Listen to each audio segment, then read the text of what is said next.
Kemudian apa lagi? Membeli papan-papannya. Yang penting semua perlengkapan dia untuk fardu kifayah ambil dari harta si mayit.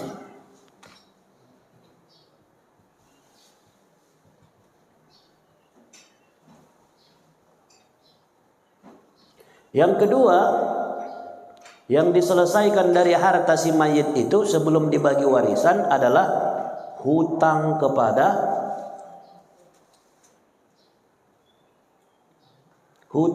Allah. Hutang kepada Allah ini seperti apa Bapak Ibu? Yang pertama nazar. Oh Bu, benazar.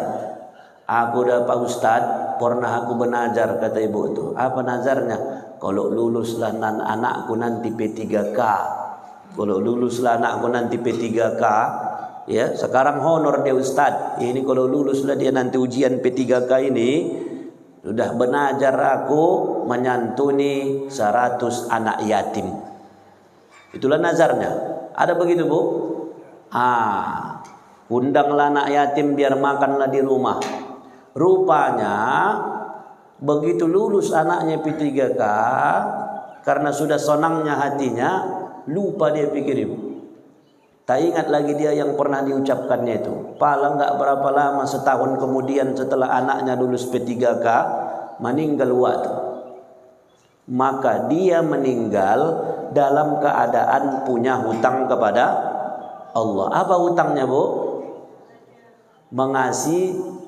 Menyantuni 100 anak yatim. Itulah hutangnya sama Allah. Nazar. Wa ma nazartum min nazrin fa innallaha ya'lamu. Apapun yang kalian nazarkan, Allah tahu. Jadi kalau ibu pernah berucap begitu, bapak pernah mengucap begitu, itu hutang itu dah Pak. Makanya jangan suka-suka kali awak benazar. Ya, ini dikit-dikit aku mudah-mudahan kalau lulus anakku, aku mudah-mudahan kalau laku tanah tu nanti. Kan mau begitu. Kalau lakulah tanahku yang 10 hektar ini, nanti ku bikin begini. Itu nazar itu diucapkan. Tak boleh. Tapi kalaupun sudah terucapkan sama kita, kerjakan. Meninggal nanti ibu, belum ibu kerjakan nazar ibu tuh, maka ibu punya hutang kepada Allah. Satu nazar. Yang kedua apa? Yang kedua bisa jadi hutang kepada Allah itu adalah zakat. 50 hektar ladang waktu harusnya tanggal 30 kemarin, setiap tanggal 30 harusnya dibayarnya zakat kelapa sawitnya itu. Rupanya ya, karena sakit dia, ya, tak teringat anak-anak mengeluarkan harta untuk membayar zakat kelapa sawit itu. Meninggallah waktu dalam keadaan berarti dia punya hutang zakat pertanian kelapa sawit yang belum dibayarkannya. Maka dikerjakan dulu itu. Makanya kalau meninggal ayahum awak, ya, meninggal ayahum awak yang termasuk diinventarisir, dicatat adalah ada enggak hutangnya kepada Allah. Pernahnya ayah benazar? Pernah. Dulu waktu hidup ayah pernah kudengar, kalau nanti sehat ayah atau nanti kalau seandainya laku tanah kita itu, pernah dibilang ayah, bantu kamu dulu menyiapkan renovasi masjid. Itu nazar itu. Pernah. Yang kedua, hutang kepada Allah. Pernah enggak ayah punya hutang sama Allah? Apa itu? Zakat.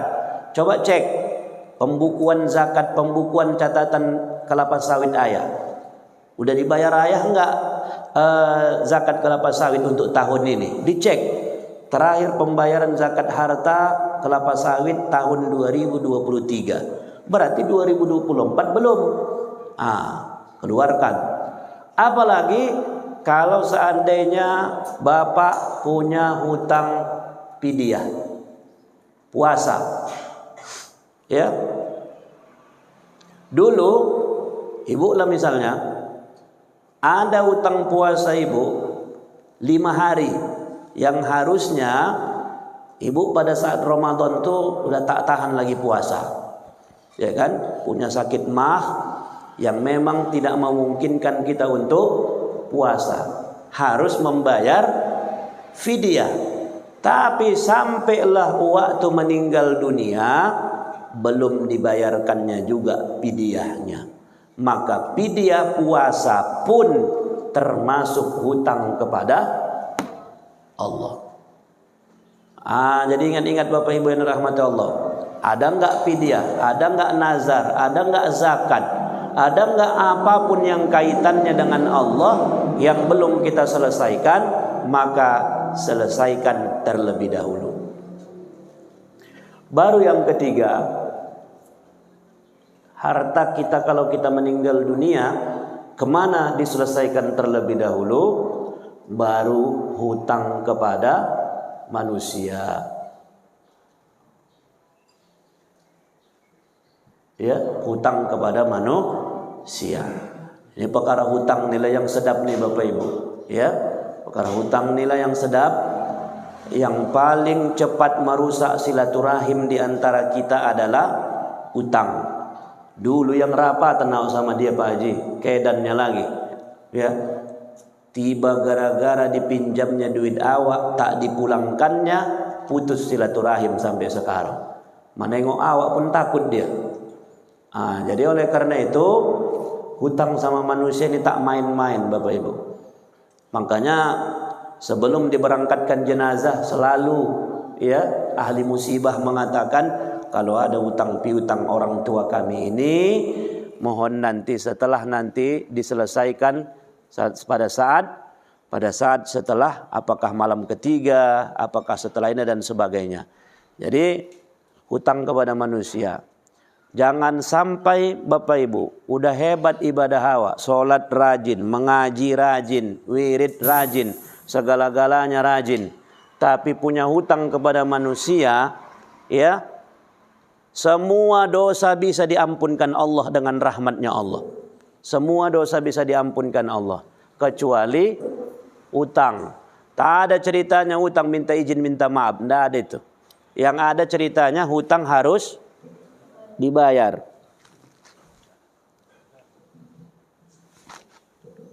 Gak ada ceritanya utang minta izin minta maaf. Bang minta izin minta maaf laku bang. Apa itu? Lunaslah utangku katanya. Oh, tidak ada itu. Yang ada ceritanya hutang harus bayar. Sekecil apapun Bapak Ibu, kalau tak diikhlaskan orang, jadi kerjaan sama kita nanti di akhiratnya. Ya, ala Ustadz 10 ribunya, 100 ribunya, kocik sama awak, tapi besar sama orang. Ya, kalau belum diikhlaskannya, maka jadi kerjaan sama kita. Kecuali misalnya ada utang awak sama dia, meninggal awak, karena kasihan dia menengok awak, udahlah, kuikhlaskanlah itu. Anggaplah itu sebagai sedekah, selesai. Tapi kalau seandainya kalau dikit utangnya boleh lah Ustaz, ini 10 juta utangnya, aku mencari 10 juta itu setengah mati aku Ustaz. Jadi macam mana tak ikhlas Bapak? Tak ikhlas aku itu. Ditagihnya sama anaknya tak tahu agama, ya kan? Tak ada pula catatan hitam di atas putih kwitansi peminjaman uang. Terakhir datang dia sama anaknya, dulu ayahmu pernah minjam duit sama aku 10 juta. Mana buktinya Wak? Memang waktu itu ndak pala pakai kwitansi karena kuanggap dia kawanku, ku kasih saja begitu. Pandai-pandai uaknya itu katanya. Yang mengolahnya uak nih katanya. Nggak ada. Terakhir tak dibayar orang tuh utang awak 10 juta itu. Oh, kalau itu Bu. Ya, yang harusnya bisa Ibu masuk surga cepat, terakhir nanti kerja Ibu adalah mencari. Dia misalnya berhutang lah Ibu sama Hajjah 5. Ibu carilah Hajjah 5 itu di padang mahsyar. Jangankan mencari Hajjah 5 di padang mahsyar, mencari Hajjah 5 di padang bulan pun agak susah, ya kan Pak? Di mana rumahnya? Mencarilah. Ini di padang mahsyar berkumpullah semua manusia dari zaman Nabi Adam sampai akhir zaman. Macam mana mencarinya itu? Udah, setelah Ibu dapat nanti Hajjah 5 itu, macam mana membayarnya? Membayarnya tak lagi ada rupiah, tak ada lagi dinar, dirham, dolar di sana. Pakai apa Ibu bayar? Pakai amal ibadah. Salat awak udahlah salat pas-pasan, itu pula lah dibikin untuk membayar. Habis pahala salat untuk Untuk hajah 5 itulah. Habis. Dah, jadi yang ketiga Bapak Ibu, harta sebelum dibagi selesaikan dulu untuk bayar hutang kepada manusia. Baru yang keempat, ya, wasiat. Ya. Yang keempat apa Pak? Wasiat. Wasiat di sini adalah wasiat berupa harta, bukan wasiat nasihat. Ya, selama ini kan yang awak bayangkan kalau wasiat itu nasihat. Nanti meninggal ya Oma, elok-elok kamu ya, jangan begaduh-gaduh kamu. Itu nasihat, bukan wasiat yang dimaksud di sini. Meninggal nanti ayah, meninggal nanti Oma, kuburkan kamu Oma di samping kuburan atuk kamu katanya. Ya, di mana rupanya kuburan atuk Ma? Sepiongod. Kalau sepiongod sana lah mengantar jenazah Omanya. Makanya ibu pun kalau berwasiat jangan yang aneh-aneh, jangan yang memberatkan orang. Karena apa? Kalau ada wasiat yang bertentangan dengan syariat, wasiat yang menyulitkan. Karena ada beberapa jamaah datang ke sama saya Pak Haji, begitu, Ustaz, pernah dulu ayah kami, omak kami sebelum meninggal dibilangnya begini. Enggak puas rasa hati kami sebelum mengerjakannya itu. Macam mana itu Pak Ustaz? Kalau wasiatnya bertentangan dengan syariat atau wasiatnya menyusahkan, tak usah kerjakan. Karena bisa jadi ayahnya dulu membilangnya itu karena yang tak paham agamanya itu. Karena ada begitu dulu Bu. Ya, berwasiat ibu itu, kalau meninggal aku nanti kuburkan aku di dalam kamarku ini katanya. Iya, ini enggak pala mengarang aku ini, betul. Jadi macam mana ini Ustaz usah pala kerjakan itu? Karena sempatlah ibu bayangkan dikuburkanlah dia dalam kamarnya, ya kan? Kira-kira siapa yang hendak tidur di kamar tuh? Usah pala. Ya kan, meninggal pun awak nanti Pak, dikuburlah bapak misalnya di kamar. Mau ibu itu tidur di kamar tuh? Usah pala, ya kan? Nggak ada itu. Jadi kalau wasiat itu bertentangan dengan syariat, apa di antara wasiatnya yang bertentangan syariat? Wasiat yang bertentangan dengan syariat itu di antaranya adalah termasuk tadi, meninggal ayah nanti semua harta ayah ini bagi rata. Bagi rata, jangan beda-bedakan. Jangan bedakan laki-laki perempuan, jangan bedakan. Samanya kamu anak ayah. Jadi macam mana? Bagi rata. Ini kan wasiat. Ya, bolehkah seperti itu? Tak boleh. Tapi dulu dibilang ayah kami begitu, Ustaz, berdosa nanti awak kalau tak awak kerjakan. Justru kalau kita kerjakan, awak yang berdosa. Kenapa? Ayah tuh dulu ngomong kayak gitu, dia belum belajar paraid. Nggak datang dia ke Baitur Rahim hari Minggu mengaji. Kita yang sudah mengaji ini nanti Bu, ya, terus pelan-pelanlah kita kaji nanti ini. Paham kita, setelah paham kita tak kita kerjakan, berdosa. Jadi kalau begitu Ustaz, baguslah tak paham awak. Kalau tak paham awak kau nak dua. Pertama berdosa karena bodoh, yang kedua dosa tidak mengerjakan. Dua dosanya. Jadi kalau begitu enaklah tak usah pala paham. Lebih berdosa lagi kalau tak paham awak, tak mau belajar. Dah. Jadi wasiat. Wasiat ini Bapak Ibu, hukumnya macam-macam. Pertama, wasiat itu bisa menjadi hukumnya sunnah. Kapan wasiat itu sunnah Bapak Ibu?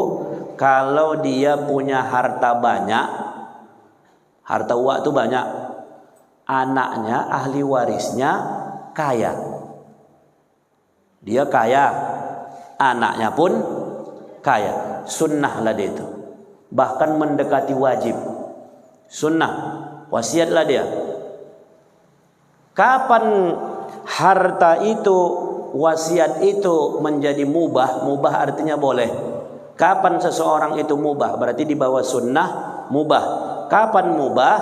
Kalau seandainya dia miskin tapi anaknya kaya, ya, yang dipunyanya cuman pondok tulah tok, ya, rumah tulah tok, Rumah itu pun kalau dijual paling-paling entah berapanya harganya.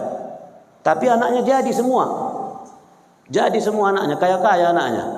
Mau dia berwasiat tentang hartanya itu, hukumnya mubah, boleh. Udah. Kapan kemudian wasiat itu menjadi makruh? Makruh artinya dibenci. Kapan dia menjadi makruh? Dia miskin, ahli waris anaknya pun juga miskin. Makruh lah ini. Daripada dia berwasiat untuk orang lain dibikinnya hartanya, untuk anaknya. Apa pula orang dikasihnya? Ya. Jadi kalau udah miskin awak, tahu siapa lagi berwasiat? Biarlah untuk anak itu. Cuman itunya harta awak, jangan lagi wasiatkan. Makruh. Awak miskin, anak miskin, makruh. Baru yang ketiga, yang keempat, kapan wasiat itu menjadi haram? Ya, wasiat itu menjadi haram. Pertama, Bapak Ibu, kalau dia diwasiatkan kepada ahli waris. Nabi SAW bersabda, la wasiyata liwarisin. Tidak boleh berwasiat kepada ahli waris. Kenapa Bapak Ibu? Karena ahli waris sudah punya bagian. Ya, sudah punya bagian. Istri dapat 1/8, kalau tak 1/8 1/4. Suami dapat 1/2 atau 1/4. Ayah dapat 1/6 atau sisa. Omak dapat 1/3 atau 1/6. Anak perempuan dapat 1/2, 2/3 atau asobah sisa. Anak laki-laki dapat sisa. Semuanya sudah diatur Allah. Bagian-bagian angkanya sudah diatur Allah. Maka yang sudah dapat aturan dari Allah, angka-angkanya yang merupakan ahli waris, tidak boleh lagi dapat wasiat. Apa? Macam mana pahamnya? Udah agak pening belum? Kalau agak pening Ibu, agak berkunyah-kunyah lah dikit. Tidak boleh berwasiat kepada ahli waris. Apa contohnya? Minta izin maaf Bapak Ibu yang dirahmati Allah. Kadang-kadang orang bermarga ini biasanya rumah tuh untuk anak laki-laki yang paling kecil. Biasanya. Meninggal nanti ayah, rumah ini jangan dijual untuk adikmu yang laki-laki yang paling kecil. Itu. Sementara Bapak Ibu, harta waktu cuman rumah itulah. Sementara harta itu cuman itu, tahu-tahu cuman dikasih untuk adik yang paling kecil. Kira-kira zolim gak? Kalau posisinya awak, aku anak paling besar, umpama adikku laki-laki ada paling kecil, dibilang ayah untuk adikmu itu. Sementara cuman punya ayah kami cuman itulah. Kira-kira sebagai anak dongkol enggak itu? Akhirnya durhaka anak gara-gara ayah omaknya sendiri. Terakhir kan dongkol. Memang tak ada ayah kita ini, pilih kasih. Mengapa si adik saja yang dapat? Awak tak ada. Aku pun perlu kalinya aku itu. Kalau seandainya dijual rumah itu laku 500. Aturan kan kalau berbagi kita lumayan. Masa dia saja yang mendapat? Enak kali dia. Masa dia tinggal di rumah itu? Ini masalah. Jadi tak boleh Bapak Ibu. Jadi Ustaz macam mana rumah itu? Bapak Ibu, sekali lagi harta ini milik Allah. Kalaupun awak berwasiat seperti itu, contoh ya, jangan jual rumah ini. Ini rumah godang, rumah keluarga. Siapapun nanti boleh tinggal di sini. Kalau kamu nanti susah, tinggal kamu di sini. Jangan dijual rumah ini. Bilang ayah omaknya begitu. Siapapun nanti boleh tinggal di sini. Jangan dijual. Yang penting jangan dijual. Sekarang pertanyaannya, mau sampai kapan itu? Mau sampai kapan itu nggak dijual-jual itu? Taruhlah anak masih ingat dia posan omaknya. Begitu pindah ke cucu, rusuh nggak? Rusuhlah. Kita jual lah rumah atok nih, rumah opung nih. Oh, dibilang atok dulu jangan dijual. Alah, cucu kebetulan waktu kocik udah meninggal atoknya, opungnya. Anda paling lagi ada itu opung pun sudah amannya di sana itu udah lagi tegas lah ini kata dibagi orang tuh. Bo, jangankan rumah, tanah wakaf masjid pun dimainkan kawan, pikir ibu. Dulu diwakafkan atoknya itu untuk pertapakan masjid. Udah dibangun masjid di situ. Rupanya di pinggir jalan besar. Dihitung orang tuh, ini sempat diduitkan ini. SHM masih sama orang tuh. Dulu pewakaf mana ada pakai-pakai hitam di atas putih. Yang penting diucapkan ini tanah kuwakafkan kata opungnya. Dibangunlah masjid. Begitu dibangun masjid udah jadi sampai ke cucu. Anak mungkin masih paham, oh ini wakaf ayahku ini. Rupanya sampai ke cucu, pikir ibu, sampai SHM. Ditawar Cina.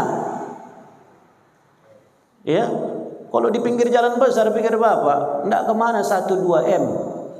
Bo, mendengar 2 M itu apa enggak pening kepala orang tuh. Iya, cemana ini musyawarah kita dulu. Enggak boleh bang, kata yang satu cucunya. Ini wakaf atok ini. Bah, dari mana tahu kau wakaf atok ini katanya? Ya buktinya dia dibangun masjid. Sekarang mana buktinya itu? Dulu diwakafkan atok. Memang tak ada. Katanya pula lah. Karena tak ada buktinya. Kurasa yang pandai-pandai orang tuh yang membangun masjid itu di tanah atok kita ini. Jadi macam mana? Bilang sama BKM-nya. Kalau mau orang tuh dibayari BKM lah tanah atok kita ini katanya. Kejadian begitu Pak. Kejadian. Ya. Kalau tak silap saya, tahu orang Bapak Ibu Masjid Al-Falah sebelah kiri lewat Hokli, yang masjidnya model-model tua itu dulu. Masjid sebelah kiri. Itu kejadianlah begitu itu. Jadi jangan dibilang aman-aman dah ada. Jadi tidak boleh berwasiat kepada ahli waris, tidak boleh. Ya. Jadi macam mana Pak Ustadz? Sabar ibu ya, pelan-pelan kita belajar ini ya.